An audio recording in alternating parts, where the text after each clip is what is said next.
The Tao of Jeet Kune Do by Bruce Lee, into a soul absolutely free from thoughts or emotion. Even the tiger finds no room to insert its fierce claws. One and the same breeze passes over the pines on the mountain and the oak trees in the valley. And why do they give different notes? No thinking, no reflecting, perfect emptiness. Yet therein something moves, following its own course. The eyes see it, but no hands can take hold of it. The moon in the stream, clouds and mists, they are mid-air transformations. Above them eternally shine the sun and the moon. Victory is for the one, even before the combat, who has no thought of himself, abiding in the no-mindness of great origin. The martial arts, including boxing. The martial arts are based upon understanding, hard work, and a total comprehension of skills.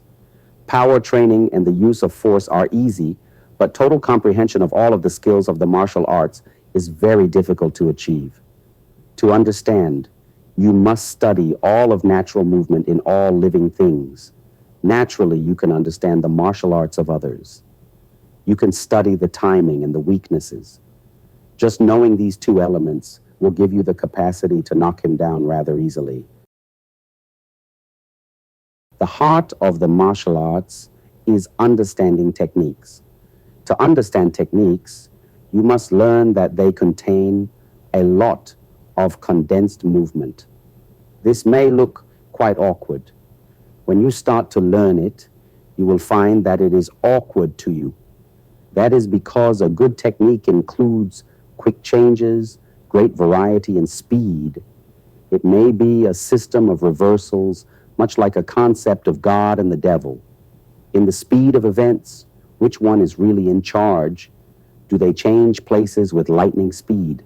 The Chinese believe so. To put the heart of the martial arts in your own heart and have it be a part of you means total comprehension and the use of a free style. When you have that, you will know that there are no limits.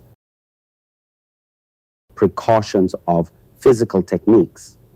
Some martial arts are very popular, real crowd pleasers, because they look good, have smooth techniques. But beware, they are like a wine that has been watered. A diluted wine is not a real wine, not a good wine, hardly the genuine article. Some martial arts don't look so good, but you know that they have a kick, a tang, a genuine taste. They are like olives. The taste may be strong and bittersweet. The flavor lasts. You cultivate a taste for them. No one ever developed a taste for diluted wine. Acquired talent and natural talent. Some people are born with good physiques, a sense of speed, and a lot of stamina. That's fine. But in the martial arts, everything you learn is an acquired skill. Absorbing a martial art is like the experience of Buddhism. The feeling for it comes from the heart. You have the dedication to get what you know you need. When it becomes part of you, you know you have it. You succeed at it. You may never fully understand all of it, but you keep at it. And as you progress, you know the true nature of the simple way. You may join a temple or a koon. You observe nature's simple way. You experience a life you never had before. Introduction. My husband Bruce always considered himself a martial artist first and an actor second. At the age of 18, Bruce started lessons in the Wing Chun style of Kung Fu for the purpose of self-defense. Over the next 19 years, he transformed his knowledge into a science, an art, a philosophy, and a way of life. He trained his body through exercise and practice. He trained his mind through reading and reflecting, and he recorded his thoughts and ideas constantly over the 19 years. The pages of this book represent the pride of a life's work. In his lifelong quest for self-knowledge and personal expression, Bruce was constantly studying, analyzing, and modifying all available relative information. His principal source was his personal library, which consisted of over 2,000 books dealing with all forms of physical conditioning, martial arts, fighting techniques, defenses, and related subjects. In 1970, Bruce sustained a rather severe injury to his back.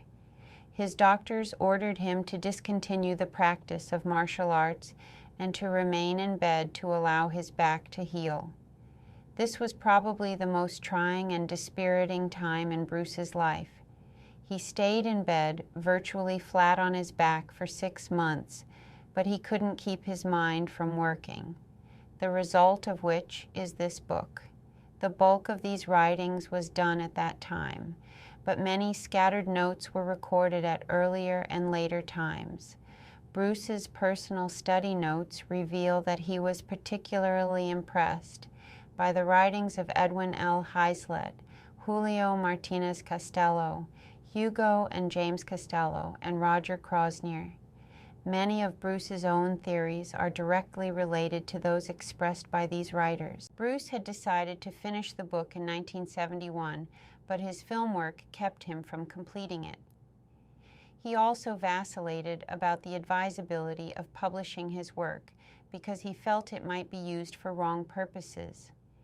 He did not intend it to be a how-to book or a Learn Kung Fu in 10 Easy Lessons book. He intended it as a record of one man's way of thinking and as a guide, not a set of instructions. If you can read it in this light, there is much to be aware of on these pages, and you probably will have many questions, the answers to which you must seek within yourself. When you have finished this book, you will know Bruce Lee better, but hopefully you will also know yourself better. Open your mind and read, understand, and experience, and when you've reached that point, discard this book.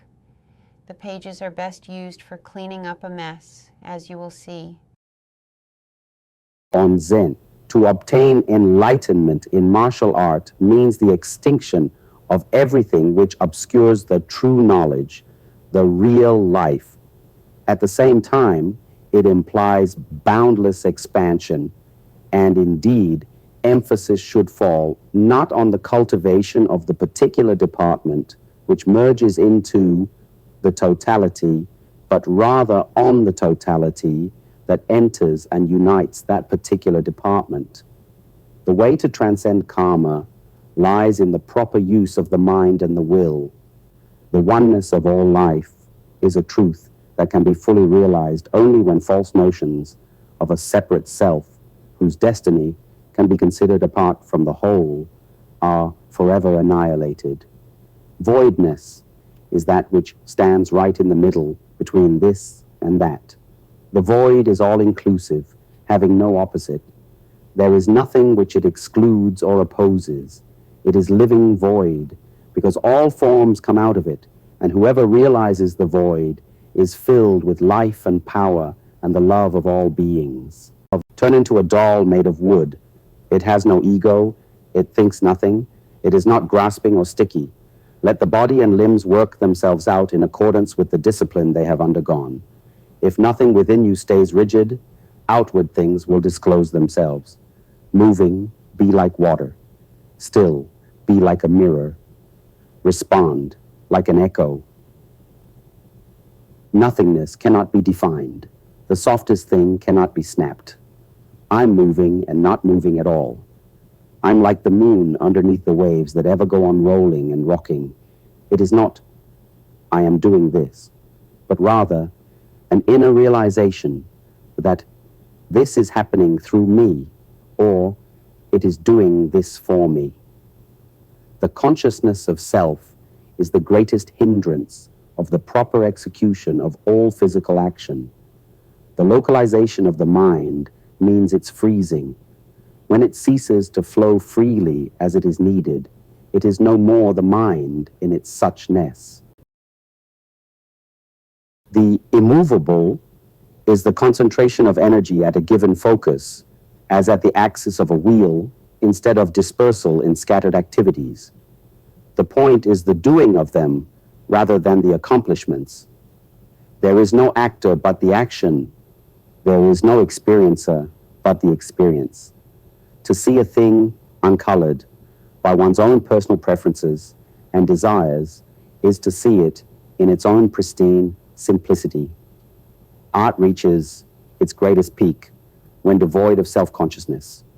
Freedom discovers man the moment he loses concern over what impression he is making or about to make. The perfect way is only difficult for those who pick and chose. Do not like, do not dislike. All will then be clear. Make a hairbreadth difference, and heaven and earth are set apart. If you want the truth to stand clear before you, you never be for or against. The struggle between for and against is the mind's worst disease. Wisdom does not consist of trying to wrest the good from the evil, but in learning to ride them as a cork, adapts itself to the crests and troughs of the waves. Let yourself go with the disease. Be with it. Keep company with it. This is the way to be rid of it. An assertion is Zen only when it is itself an act and does not refer to anything that is asserted in it. In Buddhism, there is no place for using effort. Just be ordinary and nothing special. Eat food, move your bowels, pass water, and when you're tired, go and lie down. The ignorant will laugh at me, but the wise will understand. Establish nothing in regard to oneself. Pass quickly like the non-existent and be quiet as purity. Those who gain, lose. Do not precede others. Always follow them. Do not run away. Let go. Do not seek, for it will come when least expected. Give up thinking as though not giving it up. Observe techniques as though not observing. There is no fixed teaching. All I can provide is an appropriate medicine for a particular ailment. Buddhism's eightfold path. The right requirement to eliminate suffering by correcting false values and giving true knowledge of life's meaning have been summed up as follows. 1. Right views, understanding. You must see clearly what is wrong. 2. Right purpose, aspiration. Decide to be cured. 3. Right speech. Speak so as to aim at being cured. 4. Right conduct. You must act. 5. Right vocation. Your livelihood must not conflict with your therapy. 6. Right effort. The therapy must go forward at the staying speed, the critical velocity that can be sustained. 7. Right awareness, mind control. You must feel it and think about it incessantly.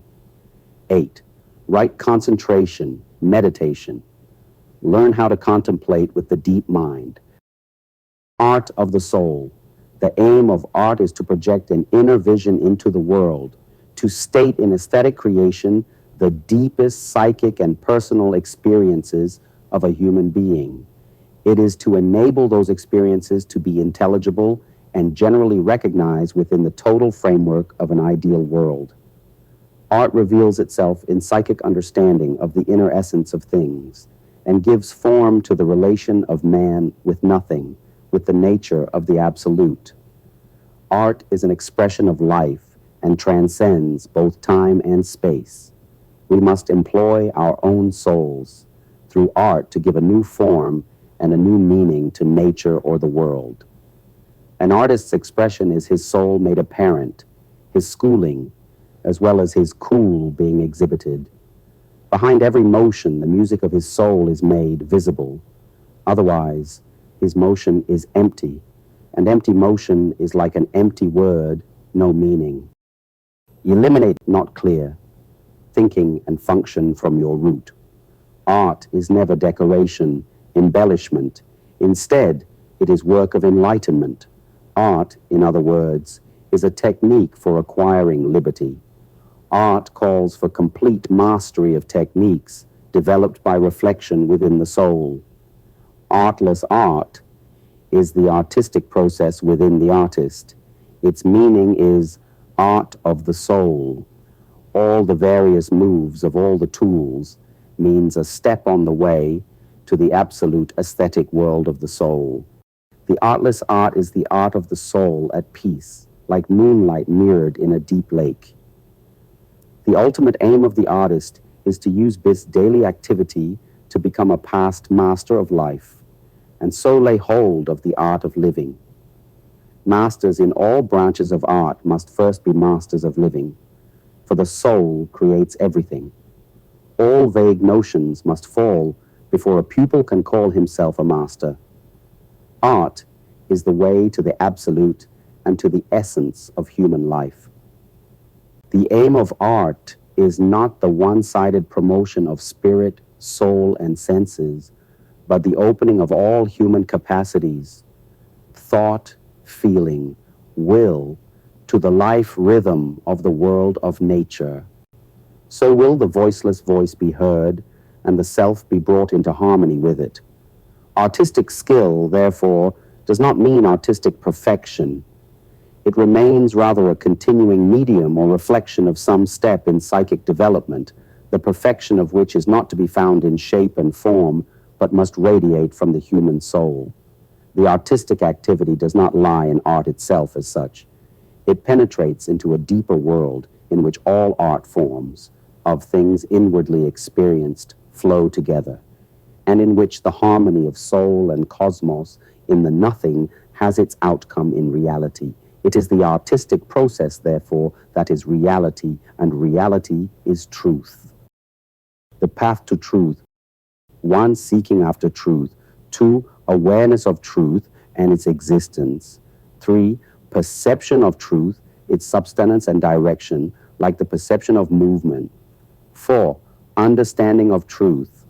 A first-rate philosopher practices it to understand it. Tao, not to be fragmented, but to see the totality, Krishnamurti. 5, experiencing of truth. 6, mastering of truth. 7, forgetting truth. 8, forgetting the carrier of truth. 9, return to the primal source. 10, repose in the nothing. Jeet Kune Do. For security, the unlimited living is turned into something dead, a chosen pattern that limits.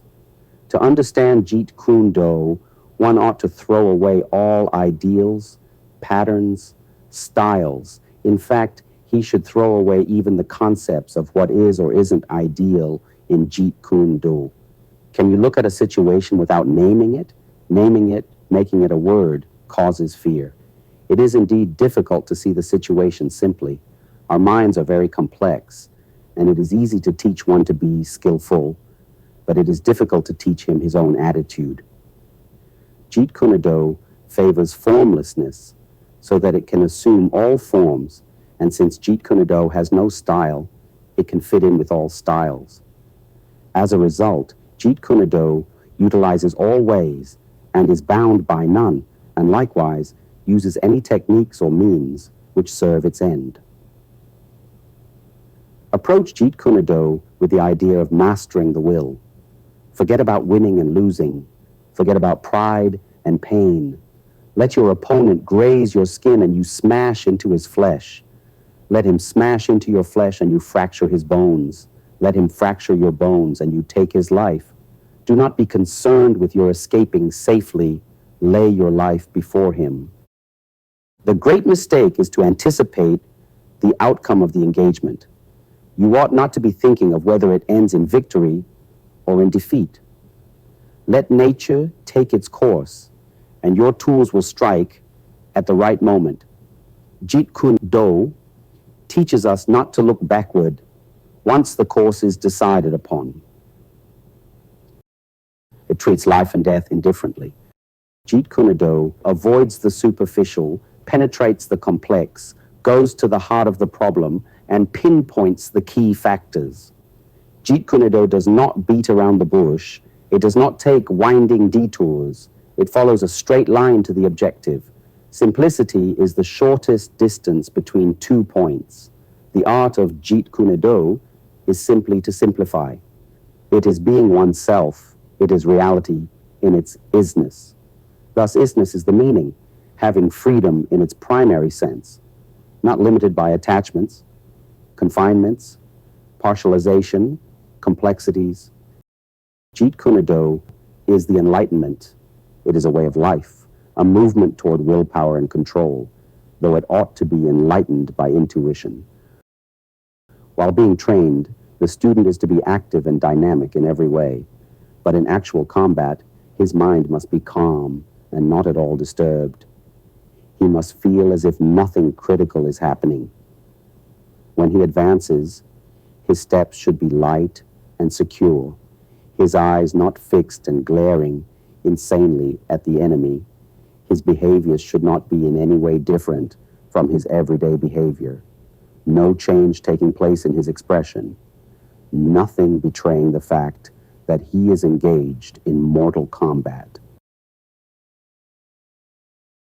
The tools, your natural weapons, have a double purpose.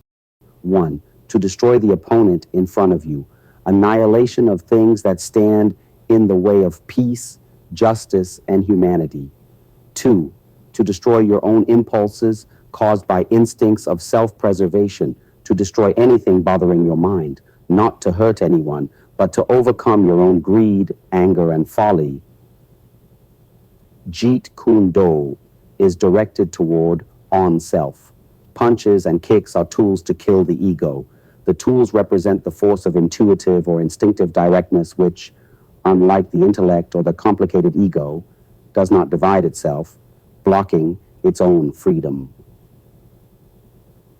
The tools move onward without looking back or to the side. Because of the pure-heartedness and empty-mindedness inherent in man, his tools partake of these qualities and play their role with the utmost degree of freedom. The tools stand as symbols of the invisible spirit, keeping the mind, body, and limbs in full activity.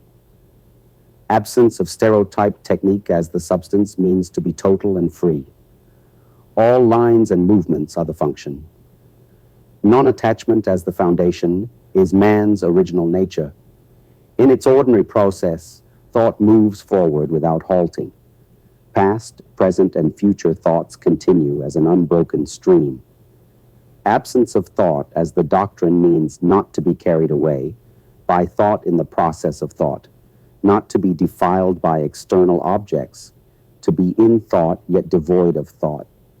True thusness is the substance of thought, and thought is the function of true thusness. To think of thusness, to define it in thought, is to defile it. Bring the mind into sharp focus and make it alert so that it can immediately intuit truth, which is everywhere. The mind must be emancipated from old habits, prejudices, restrictive thought processes, and even ordinary thought itself. Scratch away all the dirt your being has accumulated and reveal reality in its isness, or in its suchness, or in its nakedness, which corresponds to the Buddhist concept of emptiness.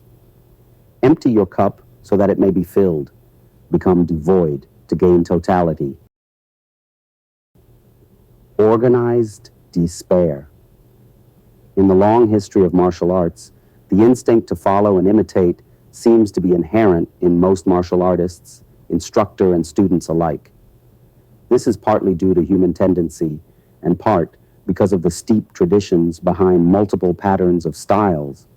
Consequently, to find a refreshing, original master teacher is a rarity. The need for a pointer of a way echoes. Each man belongs to a style which claims to possess truth to the exclusion of all other styles.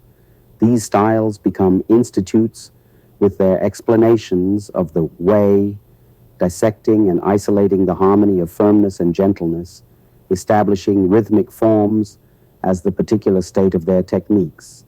Instead of facing combat in its suchness, then most systems of martial art accumulate a fancy mess that distorts and cramps their practitioners and distracts them from the actual reality of combat, which is simple and direct. Instead of going immediately to the heart of things, flowery forms, organized despair, and artificial techniques are ritualistically practiced to simulate actual combat. Thus, instead of being in combat, these practitioners are doing something about combat. Worse still, supermental power and spiritual this and spiritual that are desperately incorporated until these practitioners drift further and further into mystery and abstraction. All such things are futile attempts to arrest and fix the ever-changing movements in combat and to dissect and analyze them like a corpse. When you get down to it, real combat is not fixed and is very much alive. The fancy mess, a form of paralysis, solidifies and conditions what was once fluid. And when you look at it realistically, it is nothing but a blind devotion to the systematic uselessness of practicing routines or stunts that lead nowhere. When real feeling occurs, such as anger or fear, can the stylist express himself with the classical method, or is he merely listening to his own screams and yells? Is he a living, expressive human being, or merely a patternized mechanical robot? Is he an entity capable or flowing with external circumstances, or is he resisting with his set of chosen patterns? Is his chosen pattern forming a screen between him and the opponent and preventing a total and fresh relationship? Stylists, instead of looking directly into the fact, cling to forms, theories, and go on entangling themselves further and further, finally putting themselves into an inextricable snare. They do not see it in its suchness, because their indoctrination is crooked and twisted. Discipline must conform to the nature of things, in their suchness. Maturity does not mean to become a captive of conceptualization. It is the realization of what lies in our innermost selves. When there is freedom from mechanical conditioning, there is simplicity. Life is a relationship to the whole. The man who is clear and simple does not choose. What is, is. Action based on an idea is obviously the action of choice, and such action is not liberating. On the contrary, it creates further resistance, further conflict. Assume pliable awareness. Relationship is understanding. It is a process of self-revelation. Relationship is the mirror in which you discover yourself. To be is to be related. Set patterns, incapable of adaptability, of pliability, only offer a better cage. Truth is outside of all patterns. Forms are vain repetitions which offer an orderly and beautiful escape from self-knowledge with an alive opponent. Accumulation is self-enclosing resistance, and flowery techniques strengthen the resistance. The classical man is just a bundle of routine, ideas, and tradition. When he acts, he is translating every living moment in terms of the old. Knowledge is fixed in time, whereas knowing is continual. Knowledge comes from a source, from an accumulation, from a conclusion, while knowing is a movement. The additive process is merely a cultivation of memory, which becomes mechanical. Learning is never cumulative. It is a movement of knowing which has no beginning and no end. In martial arts cultivation, there must be a sense of freedom. A conditioned mind is never a free mind. Conditioning limits a person within the framework of a particular system. To express yourself in freedom, you must die to everything of yesterday. From the old, you derive security. From the new, you gain the flow. To realize freedom, the mind has to learn to look at life, which is a vast movement without the bondage of time, for freedom lies beyond the field of consciousness. Watch, but don't stop and interpret. I am free. Then you're living in a memory of something that has gone. To understand and live now, everything of yesterday must die. Freedom from knowing is death. Then you are living. Die inwardly of pro and con. There is no such thing as doing right or wrong when there is freedom. When one is not expressing himself, he is not free. Thus, he begins to struggle, and the struggle breeds methodical routine. Soon, he is doing his methodical routine as response rather than responding to to what is. The fighter is to always be single-minded with one object in view, to fight. Looking neither backward nor sideways, he must get rid of obstructions to his forward movement, emotionally, physically, or intellectually. One can function freely and totally if he is beyond system. The man who is really serious, with the urge to find out what truth is, has no style at all. He lives only in what is. If you want to understand the truth in martial arts, to see any opponent clearly, you must throw away the notion of styles and schools, prejudices, likes and dislikes, and so forth. Then your mind will cease all conflict and come to rest. In this silence, you will see totally and freshly. If any style teaches you a method of fighting, then you might be able to fight according to the limit of that method. But that is not actually fighting. If you meet the unconventional attack, such as one delivered with broken rhythm, with your chosen patterns of rhythmical or classical blocks, your defense and counterattack will always be lacking pliability and aliveness. If you follow the classical pattern, you are understanding the routine, the tradition, the shadow. You are not understanding yourself. How can one respond to the totality with partial, fragmentary pattern? Mere repetition of rhythmic, calculated movements robs combat movement of its aliveness and isness, its reality. Accumulation of forms, just one more modification of conditioning, becomes an anchor that holds and ties down. It leads only one way, down. Form is the cultivation of resistance. It is the exclusive drilling of a pattern of choice moves. Instead of creating resistance, enter straight into the movement as it arises. Do not condemn or condone. Choiceless awareness leads to reconciliation with the opponent in a total understand of what is. Once conditioned in a partialized method, once isolated in an enclosing pattern, the practitioner faces his opponent through a screen of resistance. He is performing his stylized blocks and listening to his own screaming and not seeing what the opponent is really doing. We are those kata, we are those classical blocks and thrusts. So heavily conditioned are we by them. To fit in with the opponent, one needs direct perception. There is no direct perception where there is a resistance, this is the only way attitude. Having totality means being capable of following what is, because what is constantly moving and constantly changing. If one is anchored to a particular view, one will not be able to follow the swift movement of what is. Whatever one's opinion of hooking and swinging as part of one's style, there cannot be the least argument to acquiring perfect defenses against it. Indeed, nearly all natural fighters use it. As for the martial artist, it adds versatility to his attack. He must be able to hit from wherever his hand is. But in classical styles, system becomes more important than the man. The classical man functions with the pattern of a style. How can there be methods and systems to arrive at something that is living? To that which is static, fixed, dead, there can be a way, a definite path, but not to that which is living. Do not reduce reality to a static thing and then invent methods to reach it.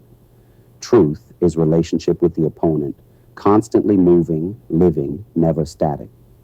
Truth has no path.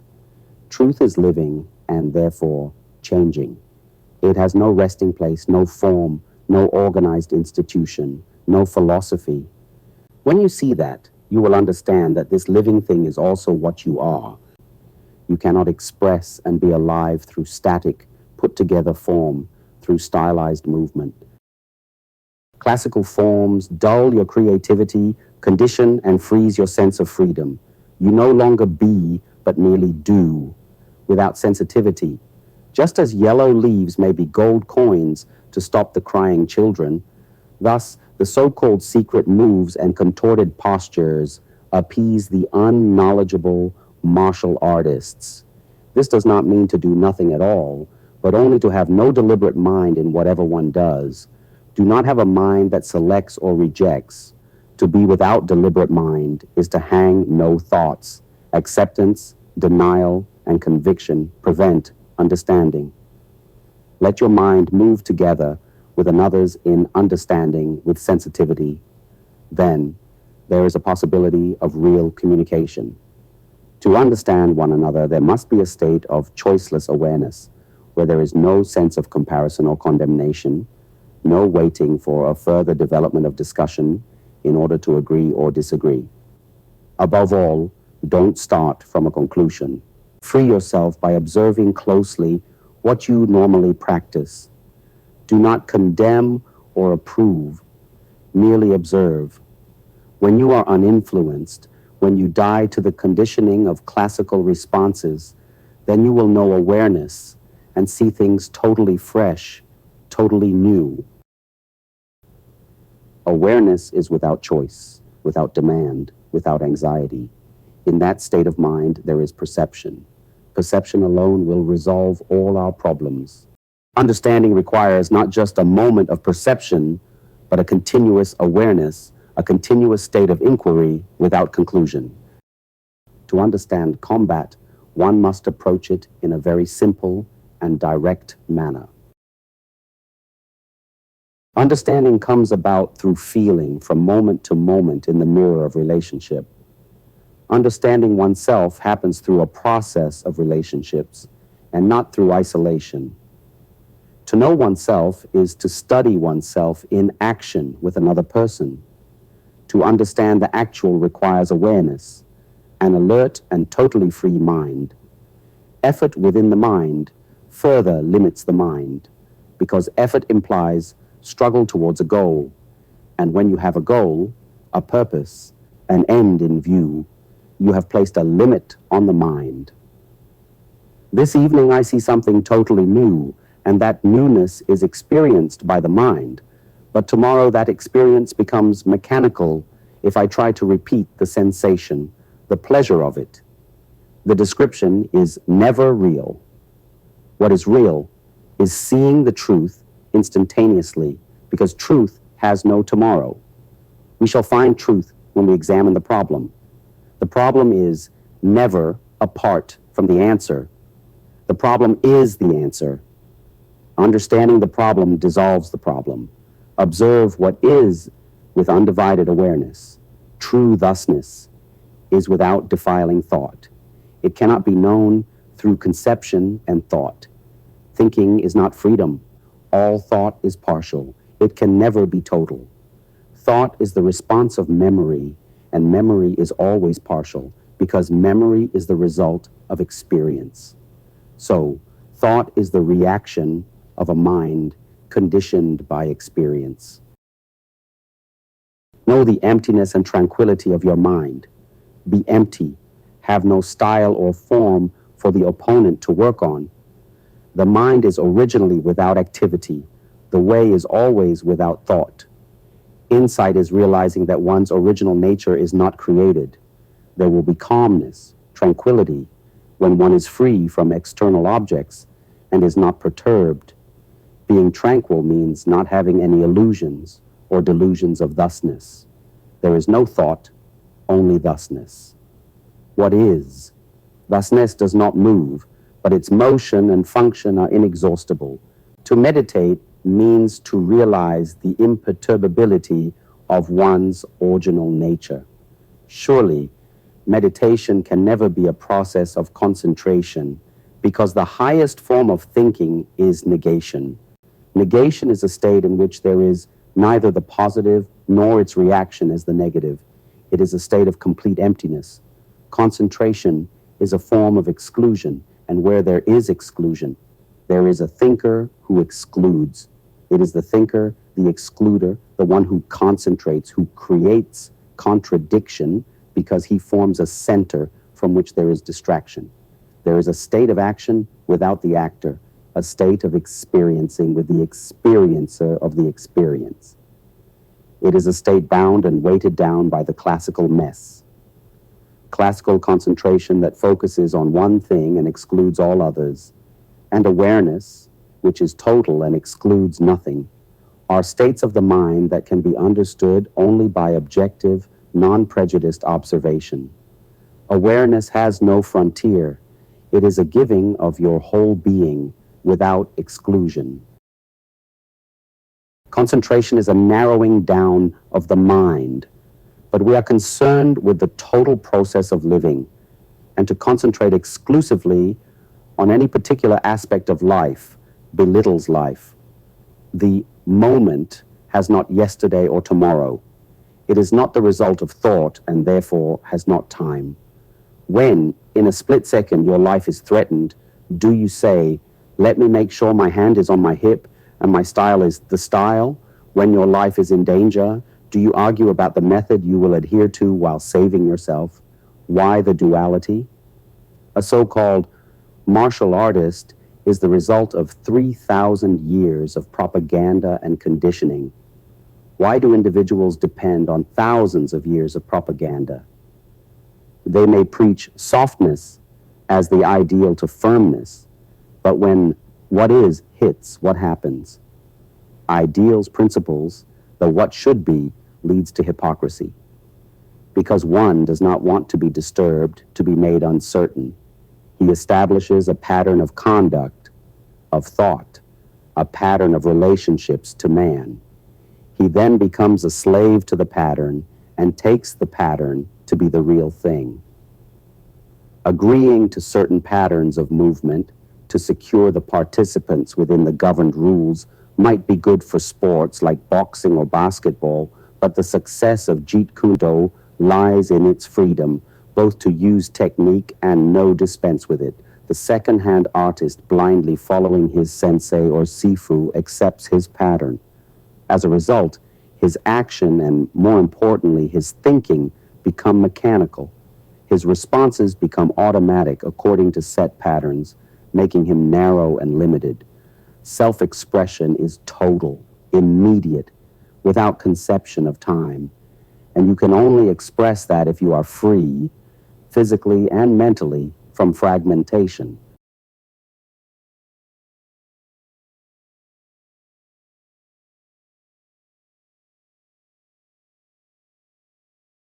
The facts of Jeet Kune Do. 1. The economy tight structure in attack and defense. Attack, the alive leads. Defense, sticking hands. 2.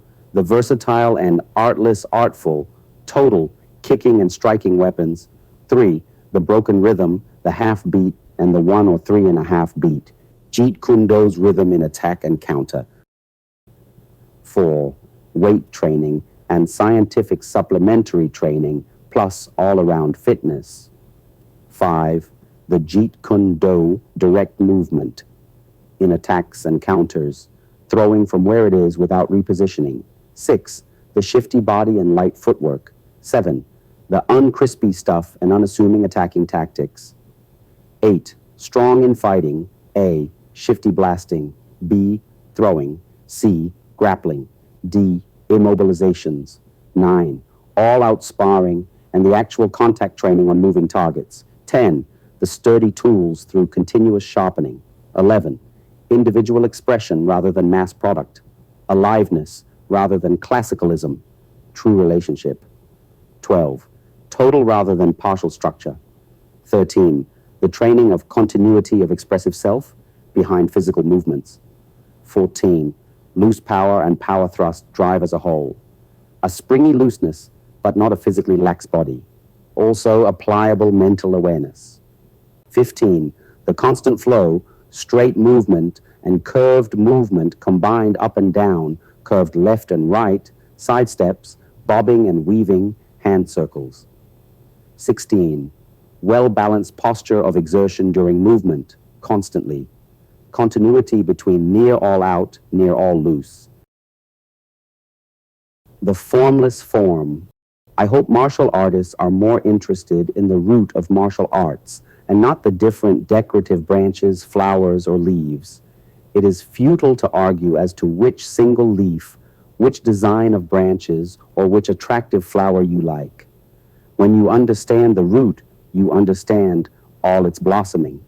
Please do not be concerned with soft, versus firm, kicking versus striking, grappling versus hitting and kicking, long-range fighting versus infighting. There is no such thing as this is better than that. Should there be one thing we must guard against, let it be partiality that robs us of our pristine wholeness and makes us lose utility in the midst of duality. In combative arts, it has been the problem of ripening. This ripening is the progressive integration of the individual with his being, his essence. This is possible only through self-exploration and free expression, and not in imitative repetition of an imposed pattern of movement. There are styles that favor straight lines.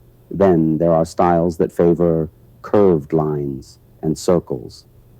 Styles that cling to one partial aspect of combat are in bondage. Jeet Kune Do is a technique for acquiring liberty. It is a work of enlightenment. Art is never decoration or embellishment. A choice method, however exciting, fixes its practitioners in a pattern. Combat is never fixed and is changing from moment to moment. Working in patterns is basically a practice of resistance. Such practice leads to clogginess. Understanding is not possible, and its adherents are never free. The way of combat is not based on personal choice and fancies. Truth in the way of combat is perceived from moment to moment, and only when there is awareness without condemnation, justification, or any form of identification. Jeet Kune Do favors formlessness so that it can assume all forms, and since it has no style, Jeet Kune Do fits in with all styles. As a result, Jeet Kune Do uses all ways and is bound by none, and likewise uses any technique or means which serves its end. In this art, efficiency is anything that scores. The height of cultivation runs to simplicity. Halfway cultivation runs to ornamentation. It is not difficult to trim and hack off the non-essentials in outward physical structure. However, to shun away, to minimize inwardly, is another matter. You cannot see a street fight in its totality, observing it from the viewpoint of a boxer, a kung fu man, a karateka, a wrestler, a judo man, and so forth. You can see clearly only when style does not interfere. You then see it without like or dislike. You simply see, and what you see is the whole, and not the partial. There is what is, only when there is no comparing. And to live with what is to be peaceful. Fighting is not something dictated by your conditioning as a kung fu man, a karate man, a judo man, or whatnot. And seeking the opposite of a system is to enter another conditioning. A Jeet Kune Do man faces reality and not crystallization of form. The tool is a tool of formless form. No abode means that the ultimate source of all things is beyond human understanding, beyond the categories of time and space. As it thus transcends all modes of relativity, it is called having no abode, and its qualities are applicable. The fighter who has no abode is no more himself. He moves as a kind of automaton. He has given himself up to an influence outside his everyday consciousness, which is naught other than his own deeply buried unconscious, whose presence he was never really aware of. Expression is not developed through the practice of form, yet form is a part of expression. The greater expression is not found in the lesser expression, but the lesser is found within the greater. Having no form, then, does not mean having no form. Having no form evolves from having form. No form is the higher individual expression. No cultivation does not really mean the absence of any kind of cultivation. What it signifies is cultivation by means of non-cultivation. To practice cultivation through cultivation is to act with conscious mind. That is to say, to practice assertive activity. Do not deny the classical approach simply as a reaction, for you will have created another pattern and trapped yourself there. The physically bound go for puffing and straining and miss the delicate way. The intellectually bound go for idealism and exotics and lack of efficiency and actually seeing into realities. Many a martial artist likes more, likes something different, not knowing the truth and the way is exhibited in the simple everyday movements, because it is here they miss it. If there is any secret, it is missed by seeking.